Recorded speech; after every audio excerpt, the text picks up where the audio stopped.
Junior, do you have your cam today? Junior, why does this keep happening? Junior, we demand the camera on you. You know what? We're going on strike. We're just gonna do it. We're not gonna do an episode. We're just gonna stay here for an hour with the our arms microphone. crossed. The microphone is live. We are live. No Junior cam, but the laugh cam with the little picture that Giancarlo's been putting. That's fun. Though. That's fine. That's fine. But we want the Junior cam. Yeah, we will bring it back. That'll get us through the day. Let's start a GoFundMe for a Junior cam, and then we will connect that to the next stream. You know what? There's been GoFundMes for worse reasons. That's true. It's weird to say we're low on cameras when I look around and it's all cameras. It's more cameras you've ever had, and we're low on cameras. I feel like this is like when they shot The Matrix. Oh, okay. You know the scene that it was like all like you all said the the cameras. Matrix. I was going with like I Love Lucy. Because Desi Arnaz pioneered the multicam sitcom, which was this was the setup. Okay, I was talking. Do you know what I'm talking about when I say The Matrix? I know what you're talking about. Yes, that it was like a circle. I know of both cameras. references. Yeah, I get thank both you. references. Thank you. And that's why we need a camera on you. When do you always got to do shit like that? What? Bring up historical accuracy? Shut up, everybody! Oh, welcome the to only episode. one who can know things is him. Welcome to episode. Oh, you want to start? Miraka, you walked in and I told you look cute. You want to be starting something? Wait, does he say? What does he say? That you're a vegetable? No, You're a vegetable. You're a vegetable. gonna hate you. You're a vegetable. Wait, welcome to episode 346 of Pero Let Me Tell You. See, you come in looking cute, and you have the right number. Mama say mama kusa, mama say mama kusa, mama say mama. I remember singing that as a kid, and my aunt singing along, and we were all like singing in Swahili. Who knew?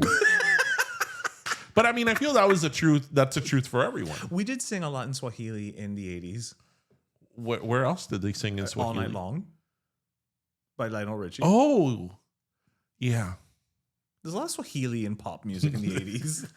So, Swahili infused. Yes. It was a genre on its own. People talk about the Latin explosion, but there was the Swahili explosion. in the 80s. You know what that just reminded me of? I mean, you really have to go like deep dive in like Conan O'Brien. Oh, the best. When he did a segment in the year 2000. In the year 2000. The best was even after the year 2000, he didn't change it. Oh, no. He just kept going the year 2000. Yeah. I mean, why change it then? I love his podcast. You know what? Now that we're 25 years out from Y2K, it's been 25 years. Why do you say such hateful things? Okay. Darian, that's almost like hate crime. I mean, now that we're so many years out of it, like, damn, people really thought the world was going to end at Y2K. I mean, Jennifer Lopez did a whole video about this. It's true. And she retreated to the Amazon. Yeah. She figured we'll survive. In the Amazon? Well, I mean, they don't have like electrical things there. So yeah, but they have piranhas. Yeah, but she was on a boat and she already did the boat thing on Anaconda. So she knows her way around. She knew her way around, yeah. Yeah. Once you've seen John Voight vomited up by a big ass, snake. I mean, Nina, that was a whole lot of nothing, right? The whole Y2K thing. I spent that New Year's Eve actually at work. I spent New Year's Eve to welcome in the new millennium at GameWorks at Sunset Place. Okay, I had prime rib. I spent it. I spent it at Winn-Dixie. You were working because of the Y2K thing. They didn't know what was going to happen with the computers, and they needed people to be there. And I'm not big on New Year's to begin with. But you're not MIT, MIS. Well, they just needed somebody. I guess somebody there in case things started going haywire. I don't know, but I was like, sure, I'll volunteer. Listen, I made time and a half. But you rang in the new millennium at Winn-Dixie. That's fine. They gave us a little thing of champagne and a glass, and then I went on. Again, I'm not a big New Year's person. But was it open? No. It was closed. It was like three of us that stayed there. And if it would have gone haywire, what would you have done? I don't know what we were supposed to do. There was probably a toll-free number. But that was such a thing. Like Y2K, the world was going to end. Computers weren't going to work. Yeah. Just things were going to fall out of the sky. Like people were so stressed out about Y2K. And I think that like we have forgotten. Oh, no, we have, because now we're courting them to take over our lives. Right. That like a year or two, like starting in 98, people were like freaking out about Y2K and all that. And will your computer work? Could you use your credit cards? That was a whole big one. Finance was the big one. Yeah. And then, ATMs. And Y2K came and went and, waiting for tonight. Oh, I think that's the biggest remnant of Y2K. Waiting for tonight by Jennifer Lopez. Yeah. I mean, Y2K was a whole lot of nonsense, but, I'm sure Más rollo que película, as they say. ¿Más qué? Más rollo que película. Más rollo que película. Eso está bueno. Yeah. How on earth was Y2K 25 years ago? Like, I'm not sure how that happened. I have that thought a lot about time in general. Like, how? How did this happen? How are we here? Like, when did this happen? Like, I'm convinced time is going by faster now. I think it is. But then, I know when, like our parents. I know when you're a kid, time seems forever. But you know what? My kid says all the time that time is passing by fast. So he doesn't subscribe to the Madonna theory. Which is? That time goes by so slowly for those who wait. Oh, no time to hesitate. Yeah. I don't know. So listeners, where were you on Y2K? Yeah, I was at GameWorks. Where were you, Junior? Lakes of the Meadow at a family friend's house. Estaba en casa de la tía, ¿verdad? No. Family friend that I actually grew up playing basketball with, an Argentinian family eating incredible empanadas. Ooh. I had a massive widow's peak that I hadn't shaved in the longest. I used to shave my widow's peak all the time. So I looked like a vampire heading into the 2000. And I remember dancing to Prince's 1999 thinking, this is the end. Yeah. That is great. 2000 party over. Oops, out of time. So tonight. Wait, so did Prince predict Y2K? Well, no. I mean, look, there was a genius. No, but there was a whole thing about like, what are we gonna do at the end of 1999? Right, like it's the whole thing. But as 1999 and 2000 came closer and closer, that technology was such a big part of our lives now. Because yes, Gen Z, the internet did exist in the 90s. And yes, we could email and text each other and send. The greatest thing that we lost, AOL Instant Messenger. AOL Instant Messenger was the shit. It was great. Do you remember the little sound? I know there was a sound. Okay, I remember the sound, but I can't replicate it. I'm like, I know there was a sound. I just don't remember what it was. I can't replicate it. Oh, try. I can't even begin to replicate it. Was it like a bell? No, it was like a chimey thing. Okay, like a wind chime? Yeah. Okay. Speaking of chimes, I want to ask you, Junior, and to our listeners and our viewers, I want to ask them a question. Okay. You're in your computer. In your desktop computer, especially in the 80s, especially in the 90s and the 2000s. Some of the games that came with your computer, Minesweeper. Yes. We all played Minesweeper. I have a question for everybody. Did anybody really know how to play Minesweeper? Because I didn't. No. I just pressed the numbers and be like, oh, I went through 4 times without hitting like a bomb. No, it's kind of how like you do your taxes. You don't really. There it is. There it is. No, put it again. Put it again. Was that goat? All the sounds. So that's all. Like, and then it would slam the door shut when you leave. Yeah. Oh yeah. Yes. When you enter the chat room. Yeah. And yes, somebody came in. Somebody came in, and now you're friendless. Yeah. That was you got one. Yeah. Yes. No, that one. And if you got to really remember this, in the late 90s, a lot of celebrities did. That's right. You could download their voice, and they would do like different ringtones and all that stuff. And I downloaded Mariah Carey's, and she was like, "You got a little mail here." Do you know, to this day, that's what I think of. You think of Mariah saying you got a little mail here? When I think of AOL, I think of Mariah saying you got a little mail here. Man, America Online. My God. And now America should be offline. I spent so many hours on AOL. I remember getting those CDs, and the CDs just kept getting more and more. It was like 50 free hours, 100 free hours, 500 free hours. I think the last one just officially said, fuck it. The last one was like 1,000 free hours. And I'm like, oh, I'm going to be on AOL forever and not use this. And nobody ever saw that it was only for up to 30 days. Yeah. And then you would get that credit card charge. That bill. Yeah, that bill for AOL. But man, AOL, like, it had such a chokehold in the late 90s, you know. And you could just find anything on AOL. Why you use Google? Why would I need Google if I had AOL? Please. Instant messenger. Little did we know. Instant messenger. Little did we know. Who bought AOL? Time Warner. Time Warner. Yeah. AOL, man. Did you use Internet Explorer or Netscape Navigator? I'm trying to think. I used Internet Explorer was. I think I may have used Netscape. Internet Explorer was the default. That's what everybody used. But you know me wanting to, me being me. Yes, you. I was like, no, bro, I'm using Netscape Navigator. It's so much better. No, tú por estar de no usar what everybody else is using, you probably ask Jeeves just to be different. No, I didn't use Ask Jeeves. I used InfoSeek. Oh, yeah. That sounds like some type of it sounds like a special thing. Yeah. Like I remember the first time I came across Google. I was in college. Yeah, that's right. That I was. What is this white screen with these colorful letters? But you know what?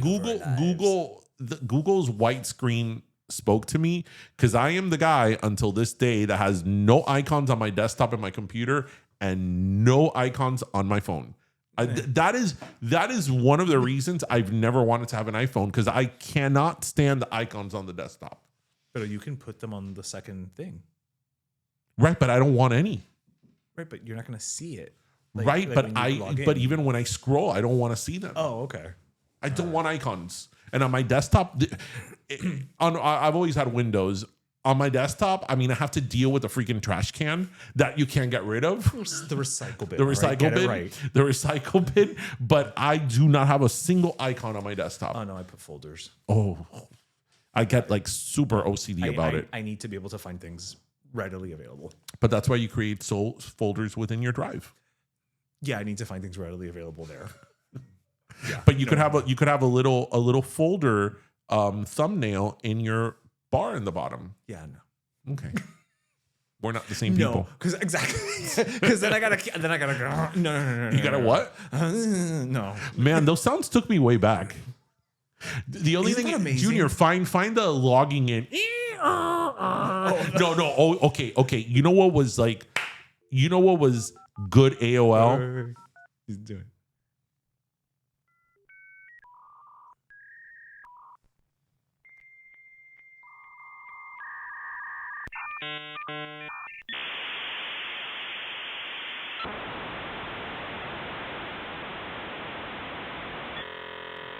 Oh, you didn't connect. No.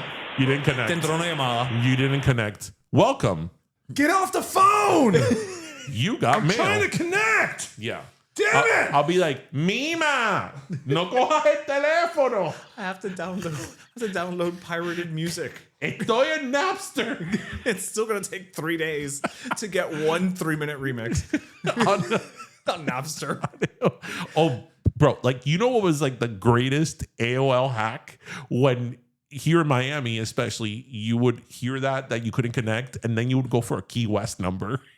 Wait, what? You didn't know about this? No. Yeah, because when you would connect on AOL, you would connect through dial-up. Right, and usually it would use a certain set of numbers. Right. Which were in the Miami metropolitan area. And I'm sure this is similar to every metropolitan area that used AOL. So when you couldn't connect or it was busy, you would always do a Key West number, which is also 305. But the way you would know is that on AOL, it would say 1305 and then the number.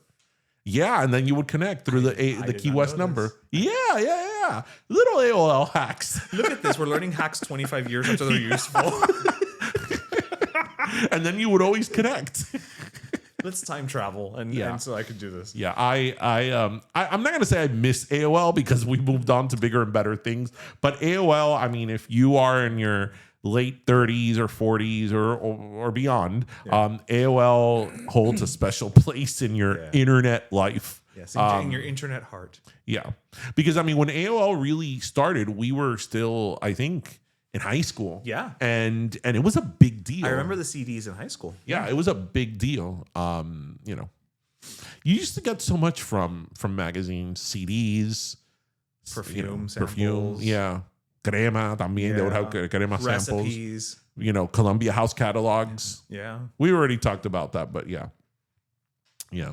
Oye, AOL. hablando de la computadora, ¿te recuerdas la computadora esa de la vaca? The Gateway. The Gateway, yes. That will come in that big black Yes, and white box. Yes, with the cow print.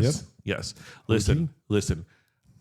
Again, Wow, if memory unlocked. you're of a certain age, I remember upgrading from a 486 to a Pentium, and that was You were cool, sir. like going from a bicycle to like a Mercedes Benz. Yeah. It was like, dude, my computer has a Pentium. Like, what do you have? My computer has 1 gigabyte of RAM. Like, what are we talking about here? And now 1 gigabyte of RAM won't even get you 0.5 gigabytes of RAM. No, it was 1 gigabyte of ROM because that was the memory of the computer. RAM was a processor, the 486. That's right. It was like the memory of the computer was 1 gig. Like, imagine that. You could put your 16 DPI pictures 16. And we did. We did. And damn it, we not only could we did it. Yeah, those were the good old And we days. printed it out on our inkjet printers and we put it in a frame and we thought we were the shit. I had a phase in my late teens, early 20s that I did a lot of iron transfers to make t-shirts. Well, that's what we did. Yeah, Because again, we could. Did you remember I had a ring T-shirt Yes. of a picture of me from preschool? Yes. And I was like 22. Because finally, we could take our pictures. We could control our own pictures. Yeah. We could become merch We could- before it was a thing. That was early merch. It was, and we didn't think of it that way. Yeah. That was branding. Yeah. So yeah, I would go on AOL with, drinking Surge. Oh, wow. Oh, my God. Is this just going to be the unlocking memory episode? Drinking Surge. Yeah. Wow. Looking forward to going to the movies Or at Sunset or Place those sober and then having beverages. ice cream at Swenson's after, walking there you across go. the street. Oh, I want Life ice was cream. good. I want ice cream now from Swenson's. The other day, I forgot who I was talking to or who mentioned it. I mean, this is like a total, very few people are going to remember this, and you have to have been local. Do you remember in the late 90s, early 2000s, I was really into Rapidos in front of Sunset Place? Okay, I remember Rapidos as a concept more than a place that I went to. They'll put everything in wraps. No, and yeah. their Cuban wrap was like freaking awesome. It was like arroz y frijole, platanito, bistec, and a wrap. Yeah. Yeah. Rapidos, people, if you know, you know. Yeah. That's like a really, really that's super local, like Sunset Drive. It's so you know? regional that it's like it's a neighborhood. Like it's not even So how are you doing this week? Well, I'm okay. My mouth is still a little sore from the second half of my deep cleaning, but Your periodontal cleaning. yes. Did you feel a lot of crispies coming out? Like, I did, but I didn't because they had to. So when I did this side, they put topical, but on this one, they had to like inject me. it's a lot. And then I was like, you know what? I'm just gonna close my eyes, put the glasses on, and I listened to podcasts the entire time. So I was like, Let me ask you No, something. I don't When need you that go kind to of the torture. dentist, does your dentist nag at you? yeah, but that's what they all do, isn't it? It's so annoying. That's what they all do. Like, no, the best part is like, again, this, they were doing the deep cleaning, the periodontal cleaning. And, I've got headphones on. I mean, clearly I have headphones on. There's a lot of noise going on. They're wearing a mask and still talking to me. And it's like, I'm not hearing a word you're saying. No, this could go by every time I quicker go if to you the just dentist, went. I have no problem going to the dentist, and I respect all you dentists out there Yes, that are yes. listening to us, for your work. But I mean, I have no problem going to the dentist. I find it a little relaxing sometimes. What? I do, but I'm weird like that. Yeah. The dentist is relaxing? A little bit, yeah, when I'm getting a cleaning, because I zone out. Think about me and my life. It's the only time that I'm not doing anything else. That's true. I'm just sitting It's there. the one time that your only job is to lay down. Lay down and look at the ceiling. look up. And Just look at the lay down. ceiling Yeah. tiles. Yeah. And sometimes there's numbing. Yeah. So, yes. Okay. I get it. Yes. And be thinking like, why is the fire extinguisher right over this chair? It should be to the side. The sprinkler. Oh, I'm like the fire. Why is the sprinkler, fire the sprinkler. extinguisher on the ceiling? Oh, I no, was no, very no, no. Confused. Yeah, no, something I like. I think mata. Also, not really easily accessible in case of. Yeah, first emergency. Wrong thing. But yeah, they nag at you. Like my dentist last year, when I got my periodontal cleaning, she was nagging at me for like 20 minutes. I'm like, can we move on? Like, I hadn't gotten a periodontal cleaning in like at that point in like 4 years. I'm like, I'm sorry. That's why I'm here. It's been about the same. Yeah, that's why I'm here. That's like one time. It gets me mad saying it.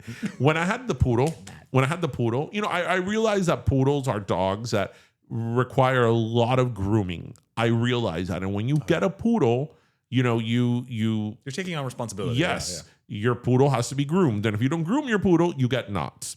So there was this groomer that I used to go to that he was actually on the pricier side, and he was good. He was good. Okay. He was on the pricier side. And you know what? I would take my dog to be groomed maybe every other month, which for a poodle, that is a lot. Oh, that's too much time? Well, you remember her. No. She had more hair than No, but I didn't realize it was standard poodles sometimes get groomed like twice a month. Oh, I didn't know that. Okay. I mean, do you remember how much hair she had? No, I know, but I didn't put together how much time had passed between groomers. Yeah.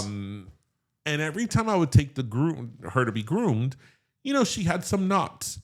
I would pay per knot for them to be removed. The groomer would charge me per each knot to remove them. I'm sorry, wait. Per knot? Per knot, yeah. They would charge me.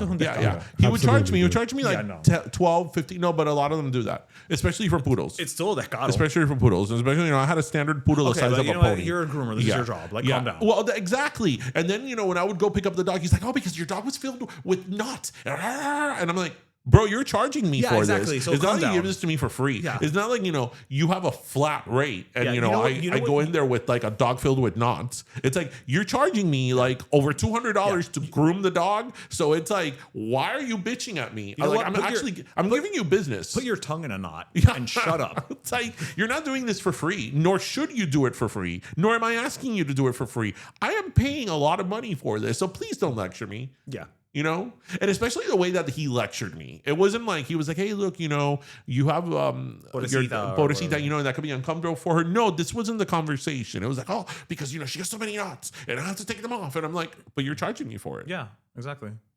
So, yeah, whatever. Knots on dogs. Whatever, you naughty person. By the way, people out there, if you ever think about getting a standard poodle, do but don't.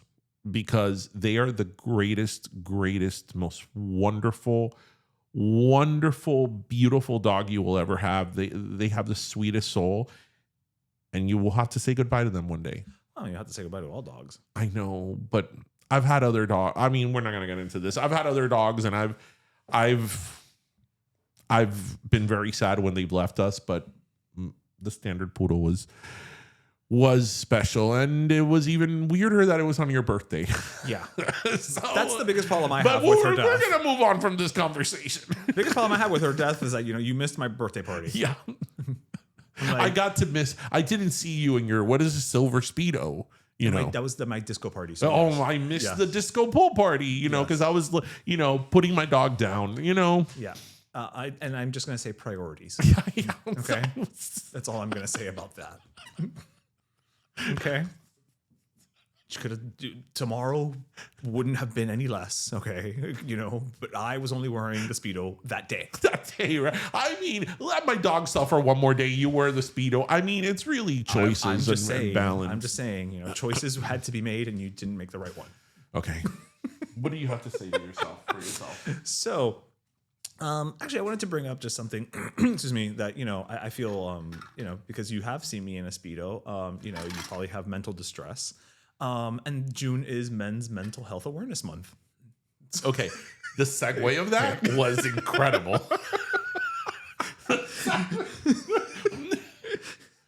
I'm nothing if not creative, damn it. No, but see, the thing about your Speedos is not even so much the Speedo itself, it's the color choice. Well, what? I'm going to get one in beige? I mean, I would never wear a Speedo, but if I did, I would wear a black one. Right. No. Have we met? yours are always colors that are like far within the color wheel. Like what is it? Tertiary colors. Listen, there's primary, secondary, tertiary, and my speedo. Yes. Yeah, whatever. Yes. It's a whole other. Yeah, it's a special order. It's its own spectrum. It's like, oh, they make any clothing in that color? Oh, there you go. Yeah, absolutely. There you go. Absolutely.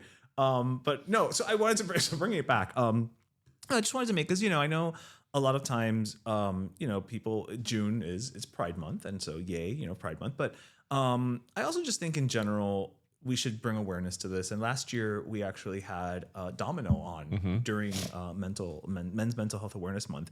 And so, we're the three of us, we're men, and we're men of a certain age. So I did want to just share some statistics. This isn't really about like a topic. It's just more of a awareness I want to use the platform for. So 1 in 10 men experience depression or anxiety. Less than half of that actually receive treatment. That sounds about right. Men are 4 times more likely to commit suicide, making up nearly 80% of all suicides. 40% of men have never spoken to anyone about their mental health, which, yay, that means that 60% have, so yay, but 40% have not. That's still a big number. It's still a big number. Men, and a lot of it comes down to men are wrongly taught at a young age, expressing emotion is weak and all that. Men aged, this is relevant to 2/3 of this room, 40 to 49 have the highest suicide rates. Men report lower levels of life satisfaction than women, and they are less likely to seek medical help than women are.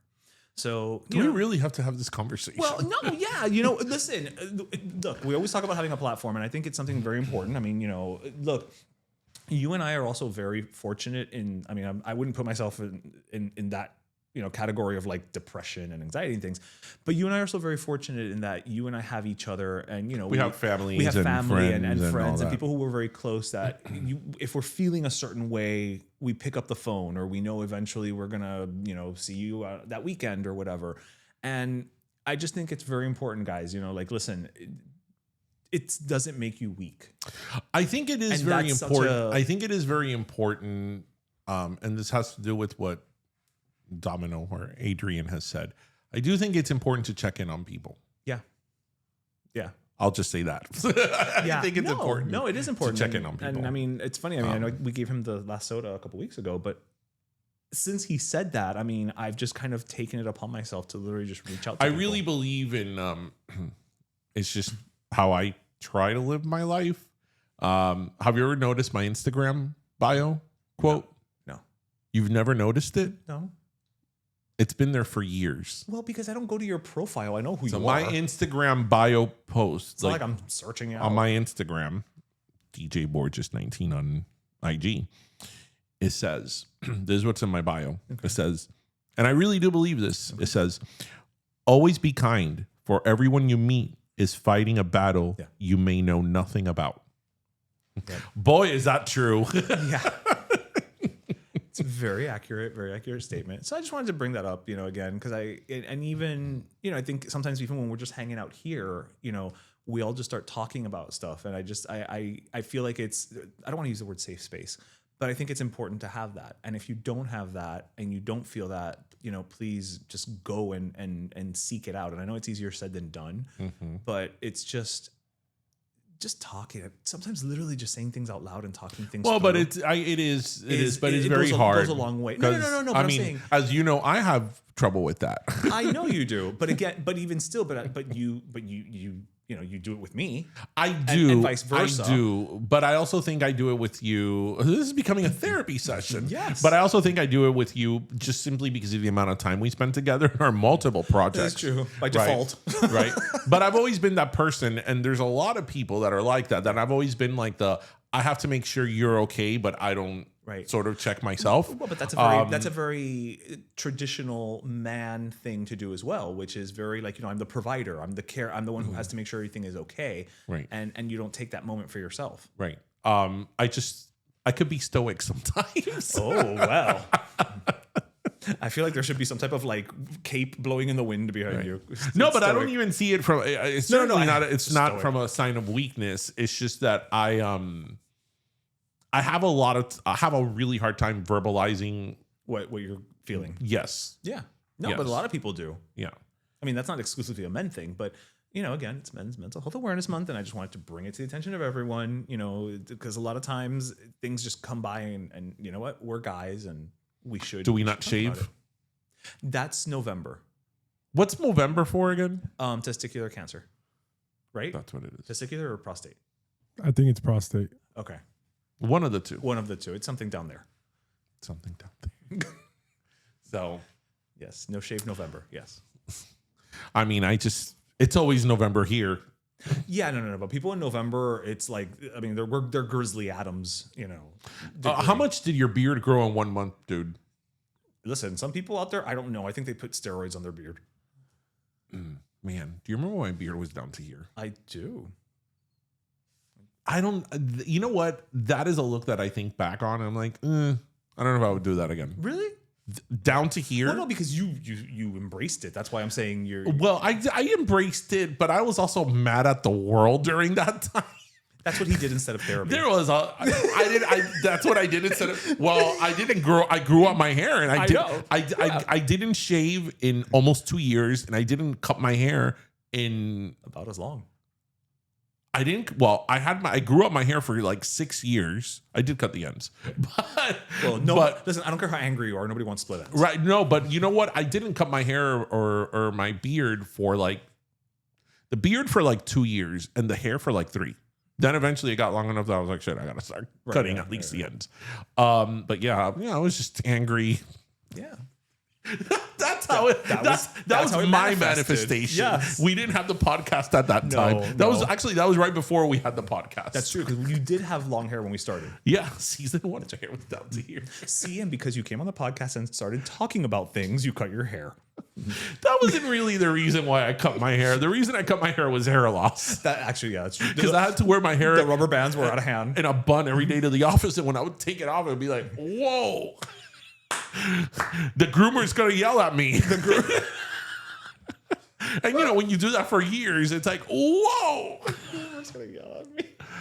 No, porque yo tenía, law office. Yo tenía que ir bien prim and proper. You had to be presentado, un licenciado. Because I couldn't do a sloppy man bun, which was the one that I liked, Yeah, I had not when you're going to court. Yeah, I had to put gel in my hair, and I looked Italian.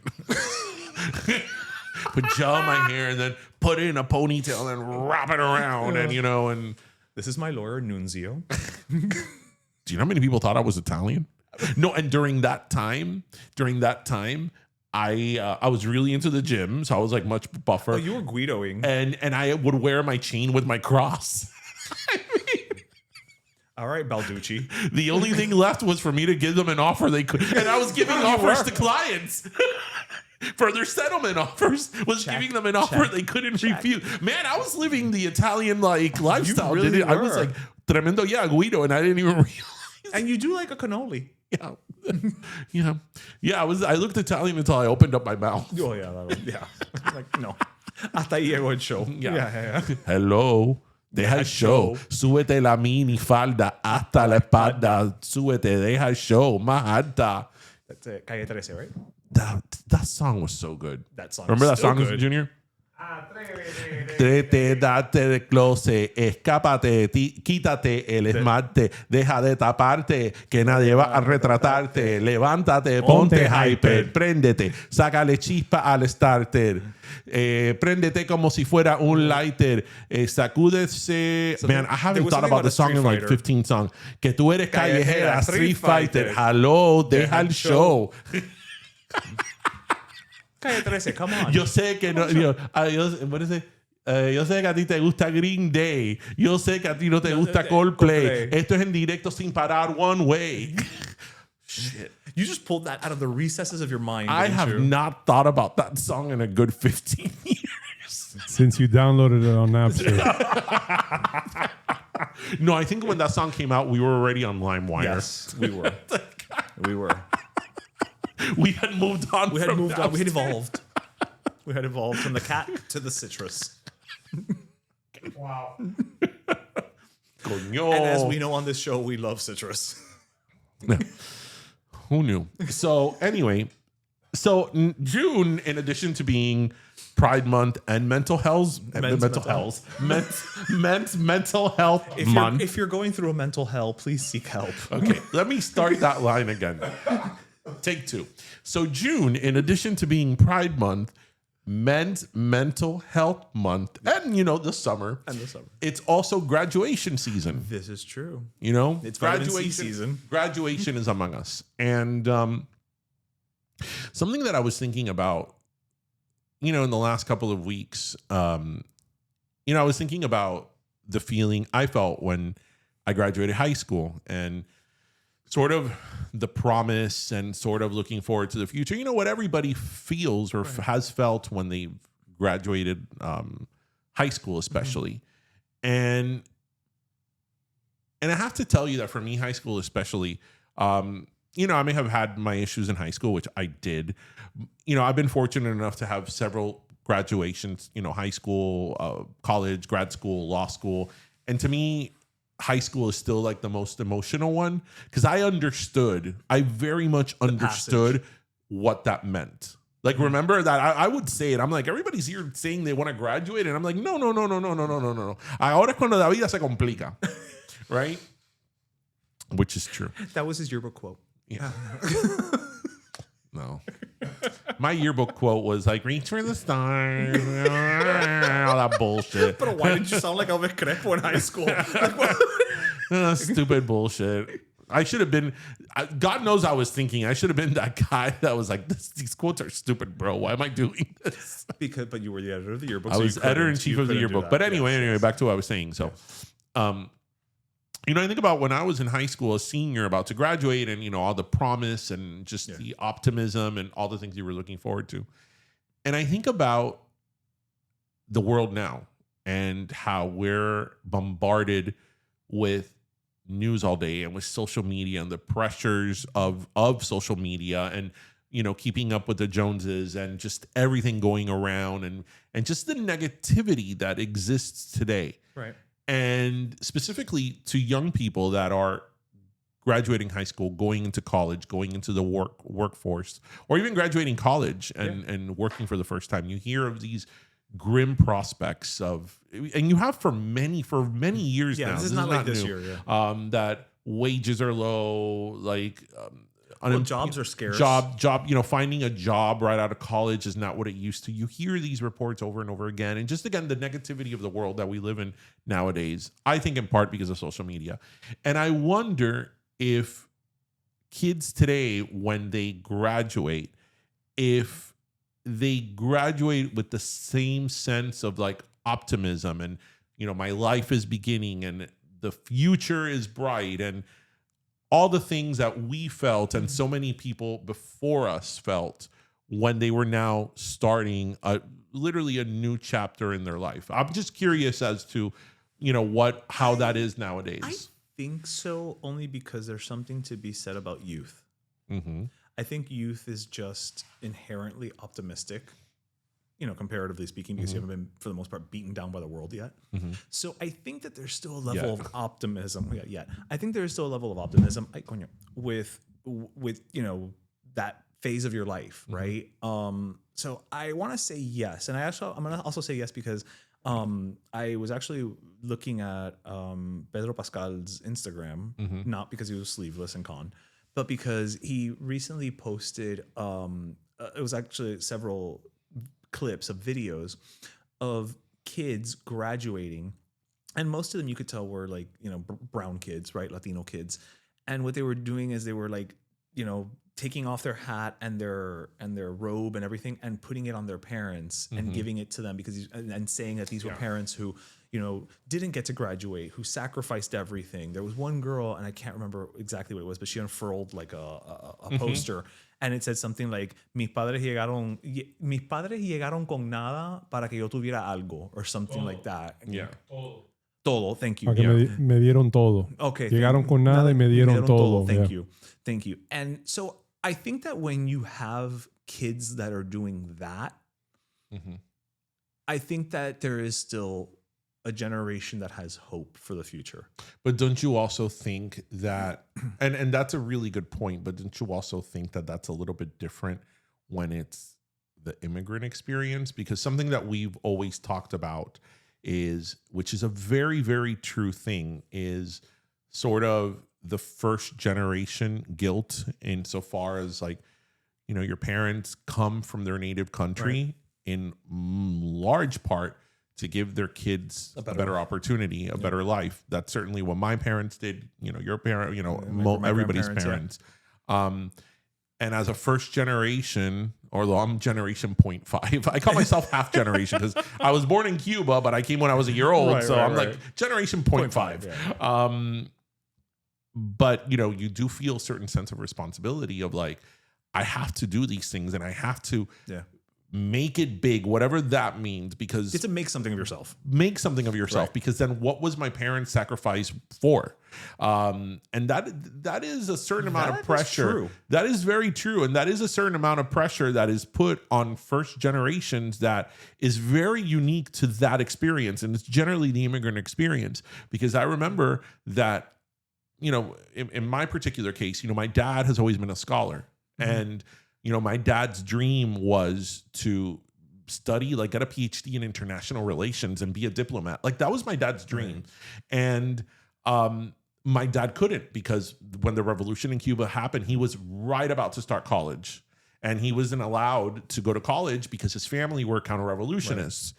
So when I especially went to college and when I was sort of deciding to go to law school, my dad was somebody that I kept in mind, that I'm like, my dad. How are you going to give up? I am sort of filling in the space for a legacy that could have existed if my dad would have had the same opportunity that I now have. How are you going to turn out the opportunity he couldn't have? And I think that happens to a lot of people that are first generation, that they feel that they have this pressure, whether it's direct or indirect, that they have to make something out of themselves because of what their parents went through to come to this country and work hard and give an opportunity to your kid. So you, as that kid, you make sure that opportunity was not wasted. Yeah. In whatever way that looks like. It does get to you. It does get to you. I know that it got to me. It was one of the reasons, it wasn't the only reason, but it was one of the reasons why I chose the path that I chose. It's a factor. Yeah. It's not the only reason, but it's a factor. Yeah, definitely. Absolutely. I mean, like to this day, I think whenever I think of my dad's mom, you know, and she came, I mean, the three oldest kids came to this country, Peter Pan, stayed with her dad, and she stayed back with the two young. I mean, it's a whole thing. And I always remember what she always said, the only regret that she had, well, actually, I don't think it was a regret. I think the only thing she would never forgive my grandfather for is that my dad's two oldest sisters never finished high school. Mm-hmm. Here. Yeah. Because they came here and they basically, let's be honest. They basically got married and whatever. In the 70s and 80s, people used to drop out of high school all the time. It was what, but what I'm saying, that was like, that's why you had like the commercials. The commercials, exactly. Yeah. Don't drop out of high school. Exactly.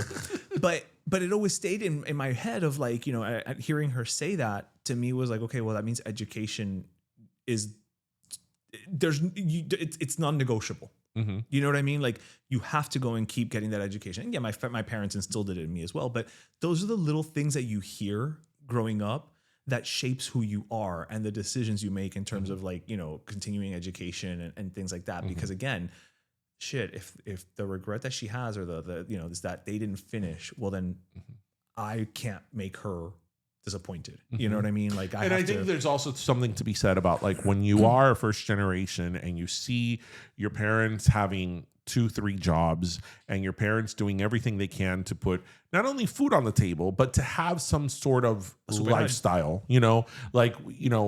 where we go to Disney World or we go on vacation or we go to a restaurant. Go to a restaurant. I mean, when I was a kid we've talked about this here, going to Pizza Hut was a novelty, was like, oh my God, we're going to Pizza Hut. But when you see that your parents are, have 2-3 jobs. I remember my dad had 3 jobs at one point just to get by, you really sort of those are things that mold you and things that have an effect on you and shape you. Like they shape you. And I think that is very unique to the immigrant experience. Very, very unique. Because whether it was your grandparents or your parents, or even you, somebody in your lineage or somebody in your family has gone through that, has experienced that. So it's very unique. Yeah. But again, that's why I see things like that, and I think to myself, there's still optimism out there. And I mean, look, I think there's optimism, but I think that the world that young people are stepping into right now is a very different world. And I know that can be said of every freaking generation. And when we did it, I'm sure they said the same thing. They did. Yeah. But it is because like there's a certain set of factors now that there weren't before. And social media, it just changed everything, and it changed everything very quickly. Yeah. Right. Because even technology and when we were younger, like there was, I mean, I'm not the only person that we said this, that we had an analog childhood and a digital teenagehood, because by the time we were teenagers, everything was on the internet already. Like the internet was the internet was part of our lives. Yeah, it existed. It was in its infancy, but yes. My email address, dborges19@AOL.com, is over 30 years old. Yeah, that's true. I was a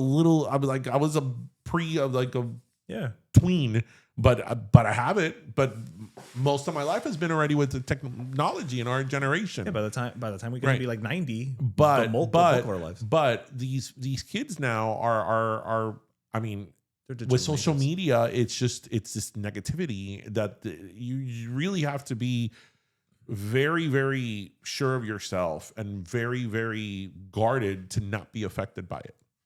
I wonder if kids nowadays, though, are also growing up because it's so ever present. They understand it in a way that we don't, so to speak. I guess. You know what I mean? Like they walk into it already knowing, because we know life. These are influencers. We know life without it. Right. They don't. Right. So they've always had to navigate. My kid doesn't know life without YouTube. Yeah, exactly. It's like YouTube's always been there. Yeah. So, but because it's graduation, I do want to mention a little bit. I had said this to you the other day, and you're like, you don't care for it, but I do. So around graduation time, radio stations and just in general places, they start playing Everybody's Free to Wear Sunscreen by Baz Luhrman. Baz Luhrman. So that poem came out in 1998, and it was turned into a song. Most of you have probably heard it, and I loved it. I loved it, and I even have the book. And it's just what I love about that poem is that when that came out, I was significantly younger, and the song meant something to me at that point. Then, some years later, when I was in like my late 20s, early 30s, it meant one thing. Mm-hmm. And now that I'm in my 40s and I'm a parent and, life has hit me, I see it in another way. And I'm sure that 20 years from now, I will see it differently. But I just think it's such a beautiful poem. And I just want to share some of my favorite parts of it. Junior, are you familiar with it? Yeah, we talked about that last week. But we didn't go through the no. But it was, when he says there's a lot of it. I'm not going to read the whole thing. It's a long poem. How much possibility? Wait. You will never understand the power and beauty of your youth until it's faded. But trust me, in 20 years, you'll look back at photos of yourself and recall in a way you can't grasp now how much possibility lay before you and how fabulous you really looked. That's so true. Why did that make me want to start crying? That's because this poem is incredible. This poem is incredible.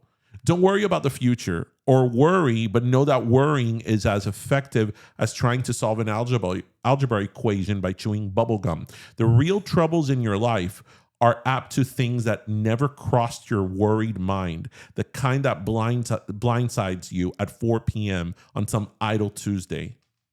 That's so true. That is true. That is very true. The one that just... Wow, that first one really hit me.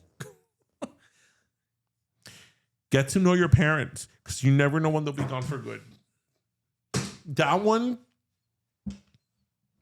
just be nice to your siblings. They're your best link to your past. They're the best. What? The best link to your Link to your past, past. and the people most likely to stick with you in the future. Yeah. I don't know this. So Men's Mental Health Awareness Month is clearly we are in our feels today. But look at how great this is. So this came out in 1998. Okay. The song or the poem. So the poem came out, and then they just used put music behind it. Yeah, they Yeah. used it at a university, I think at a graduation, and then they added music to it and whatever. 1998 here. Accept certain inalienable truth. Prices will rise. Politicians will philander you. Okay. And you too will get old. And when you do, you'll fantasize that when you were young, prices were reasonable, politicians were noble, and children respected their elders. I mean, come on.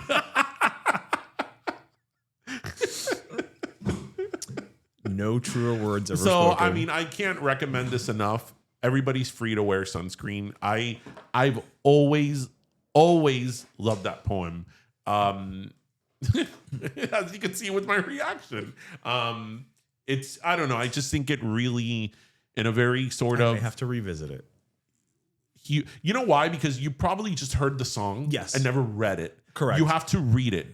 Okay. You have to read it. Okay. Because I could understand how the song can be, because his voice is like Right. this. It's very like, and they played it a lot. Oh, they did. And then the music in the background's a little whimsical. Yeah. So he's talking about like really serious stuff, and your voice is like this. You have to read it. Okay. You have to read I it. will read it. Everybody's free to wear sunscreen. Read it, people. Okay. I will read it. Read it. So, okay, well, moving right along. Literally to anything after that. Like Let's talk about ice cream. What's your favorite ice cream flavor? I was gonna say we need a palate cleanser, so that works. Junior, what's your favorite ice cream flavor? Cookies and cream. That's a Okay. I'm such a plain old bitch. you are. My favorite is vanilla. At least vanilla bean, at least? Or just Like a Tahitian No, bro. Tampoco. No, bro. Just like- Look, every single time I go to Cold Stone, and Cold Stone is my favorite, like, I don't know, commercial. they tell you to get out. No. Every single time I go to Cold Stone, and I've been going to Cold Stone, I'm like a Cold Stone OG. You are. Every- Actually, a friend of ours was actually the first person I remember taking us to Cold Stone in Gainesville. No, when she went, I had already gone. Oh, okay. Well, Yeah. I'm just saying that's the first time. Of course. Yeah, yeah. That's the first time I'd ever gone. Yeah. And the Cold Stone I used to go to here was on US 1. It was open like in the around Y2K. Around Y2K. Anyway, every single time till this day that I go to Cold Stone, I say, today is the day. Today is the day I'm going to have a different flavor. I'm going to have the cheesecake. I'm going to have the fudge. No, I end up having the sweet cream But with you the say that chocolate about so shavings. many places. Because then when it comes down to ordering it, I'm like, I can't say no to the sweet cream. But you say that I don't. There's other places where where you walk in and you're always just like, today I'm gonna try the blah blah blah blah blah blah blah, and you're like, I'll have the turkey on rye. Like, you know, you're very that person. It's like all of a sudden you're like, what if I question all my life choices after changing that, and you just go like with old reliable. Don't you remember some years ago we were at this? I'm going to throw it way back. We were on Lincoln Road, the restaurant Next. Yes. That was a copy of the Cheesecake Factory. Next Cafe? But Next had, especially at that time, their bakery was insane, like insane. And when it came down to order dessert, I went in because They had like a vitrina. yeah, you could walk in and see the bakery. And I was like, I need to see this. And it was all these cakes and cheesecakes and mousses and flans and just these beautiful desserts. And I was so overwhelmed because I didn't know what to pick that I just got a bowl of fruit. You got the fruit cup. I was like, I can't pick between this and let this. me confirm. Not even like chocolate covered fruit or whatever. No, not even with like a little sugar. No, fruit, I couldn't. A fruit cup. I couldn't Sophie's Choice that. No, it was a fruit cup. Like Parfait or a fruit cup? No, fruit cup. Come on. Like he was the old person at the home on the special diet. That's the fruit Dude, cup. I couldn't. Yeah, I exactly. couldn't choose between. I remember it was like a tiramisu, a chocolate mousse, creme brulee, like all these cheesecakes, like a I don't know 10-layer chocolate cake. So good. I remember that couldn't cake. choose. Like I couldn't choose one. He was so overwhelmed. He went with the most Carrot boring cake. choice. Next had the they did. badass carrot cake. I just couldn't choose it. So I was like, I'll have the fruit cup. Not even a fruit tort. I'm sure there's people out there that agree with me. No one agrees with the fruit cup. No one willingly chooses the fruit cup. Well, desperate times call for I desperate guess. measures. I guess. Actually, I wanted to bring something up, and since we're trying to do a little palate cleansing here, this is something that's a little like silly, but so what is one of the age-old questions? The chicken or the egg? That is actually yes. So Wait, did I guess it yes, correctly? that is one of the age-old questions. Do I win a prize? No, but here I go. Okay. So it seems that scientists have actually concluded which one came first. The chicken. Yes. Yeah, that makes sense. Do you want to know why? Because There's a scientific the chicken was probably some other species that evolved and eventually started laying eggs. So yes, the way they got to that though is according to scientists at the University. I read.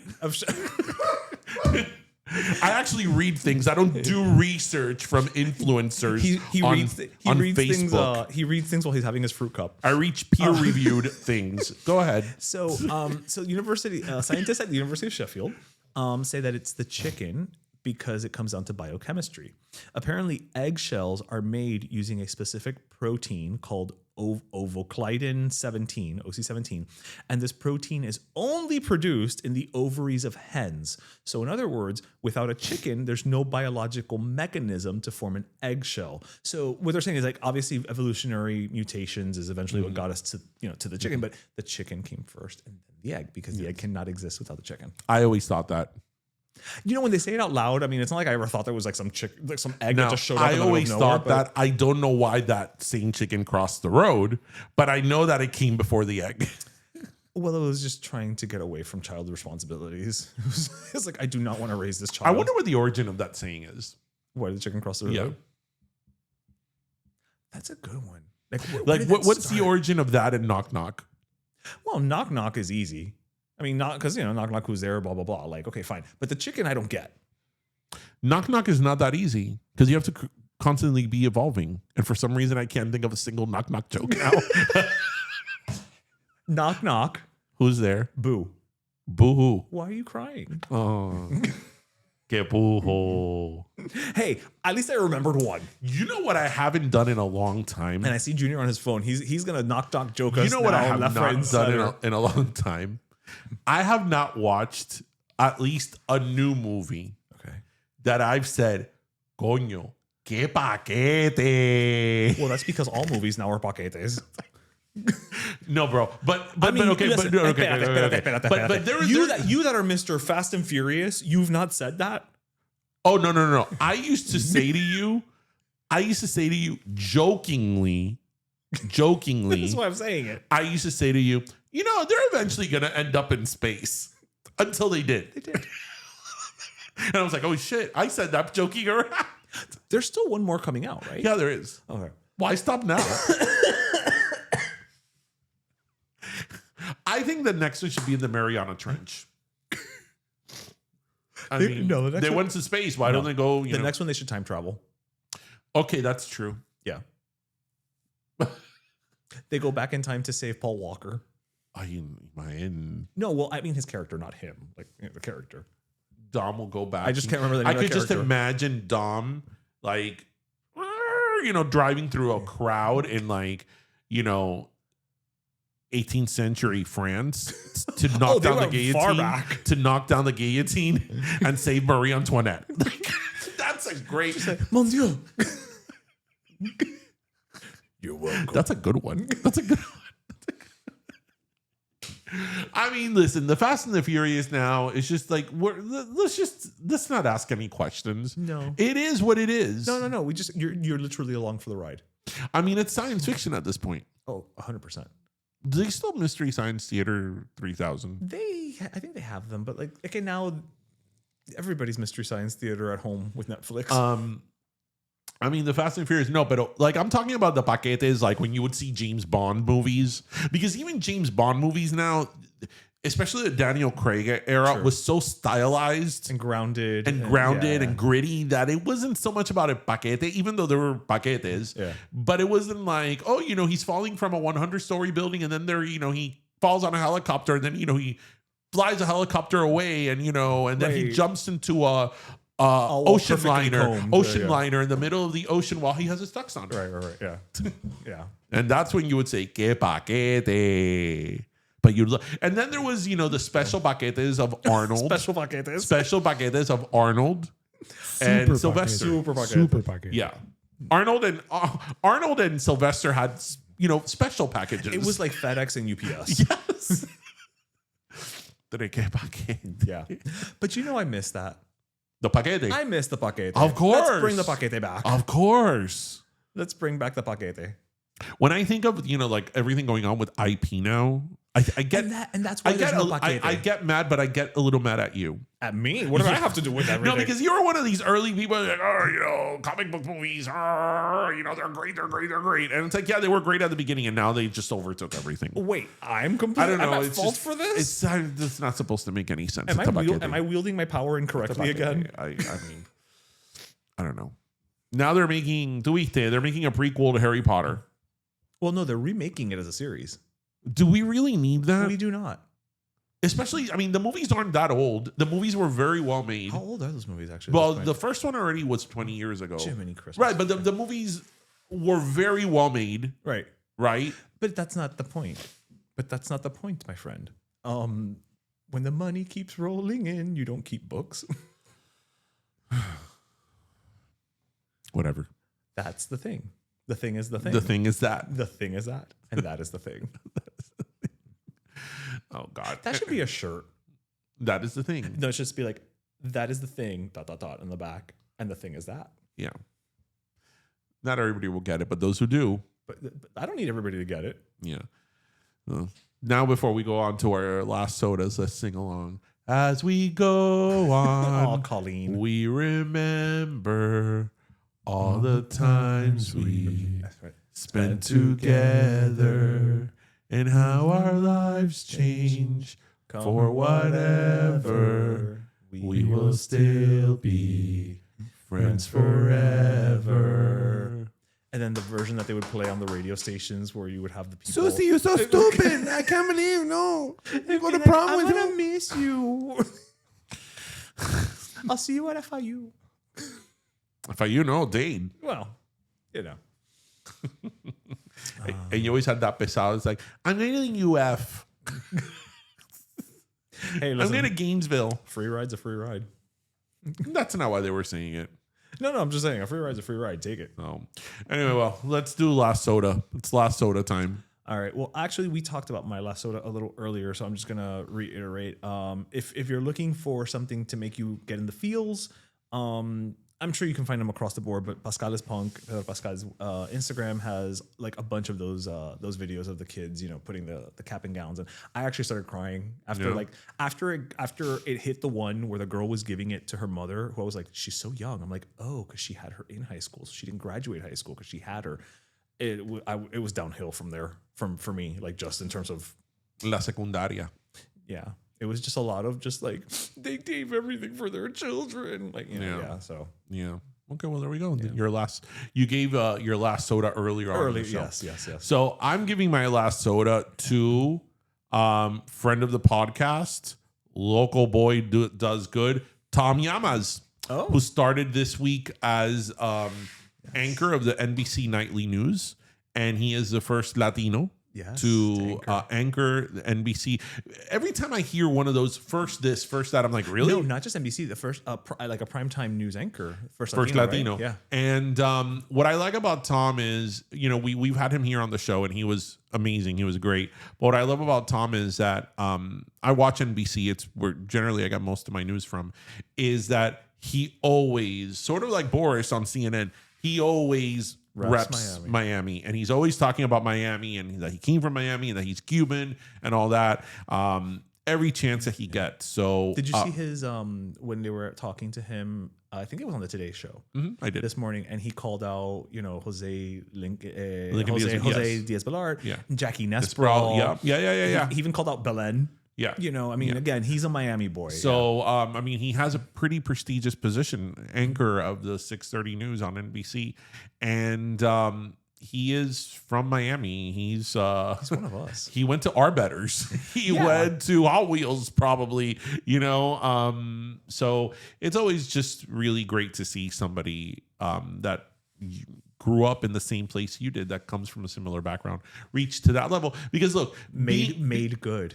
But those are type of achievements that, like, you never imagine that, right? I imagine if you're a journalist, you go to school and you graduate from journalism, your dream is to get a job for like an NBC or an ABC, but to host the nightly news, like, that's something that it's like that's can't Walter even Cronkite. Yeah, that's Tom Brokaw. You can't even think that that's something you will get to, right? And he did. So congratulations to him. Yeah, again, that kind of goes back to what we were talking about earlier. He's making good on that promise of why his family came to this country. Yeah. So last order for you, Tom. So as we wrap up the show, let's think of other graduation songs. Do you know what song they played when we graduated high school? Was it Closing Time? No. No. Wait. We went to school in Miami. Forever Young? No. Our actual graduation, high school graduation. At our actual graduation? Yes, when we turned the thing to the other side. Oh, I have no clue. Party Time by Gloria Estefan. Yeah. I did not know that. You were there. I know, but I forgot. You were like I forgot. 2 people down from me. Like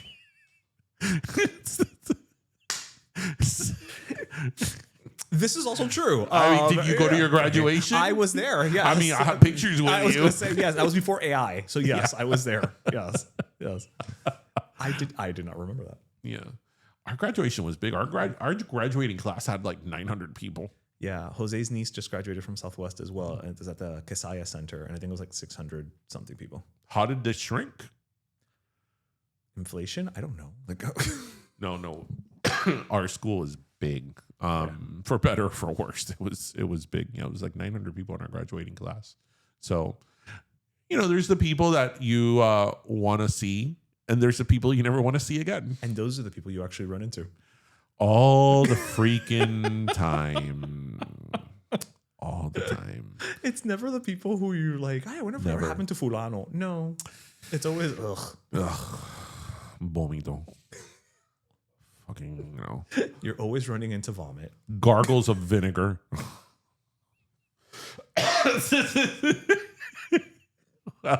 On that note, everybody. Happy note. Happy graduation to everybody graduating. Happy graduation to my kid. He's finishing elementary school. Going on to middle school. Well, the worst 3 years of everybody's life. Oh my God. May the power, the force be with me. Be with all of us. Everybody, we hope you listen, laughed, and learned. As always, remember to grab your croqueta, your pastelito, and your cafecito. And thank you so much for joining us. Have a great weekend, everybody. We'll see you next week.